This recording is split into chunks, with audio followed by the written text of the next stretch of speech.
I was going to stay off socials, but this Henry Novak situation come up, and I wasn't going to speak. And I was like, I have to speak because it really makes me laugh how people are willing to allow other people's lives to be taken, to stand on their worldviews, and use the excuse that Henry Novak's dad was the person who said he doesn't want to turn this political.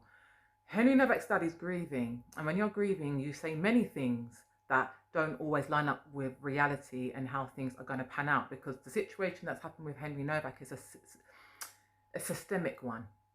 So even though you don't want it to be a political issue, it will be.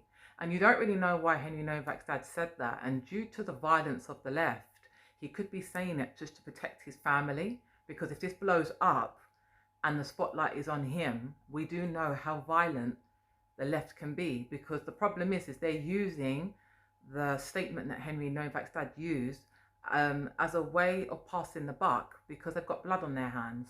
And instead of admitting that, they will double down on their worldview and say, well, Henry Novak's dad did say, you know, we shouldn't turn this political, but it is political. There's nothing you can do. You say a lot of things when you're grieving. It doesn't mean that's going to be so.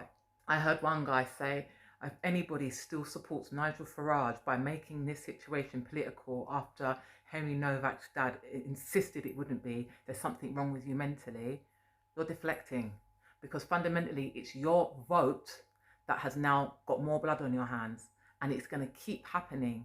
And if this boy was a boy of colour and the parents said, don't make this political, you would completely ignore it. You'd go off looting, setting cars on fire, bringing down statues, you know, ruining the country and using the race card for as much as you could to get your viewpoint heard. So don't you dare tell people how they should be feeling after another attack in the country they live in has been done by someone not from here.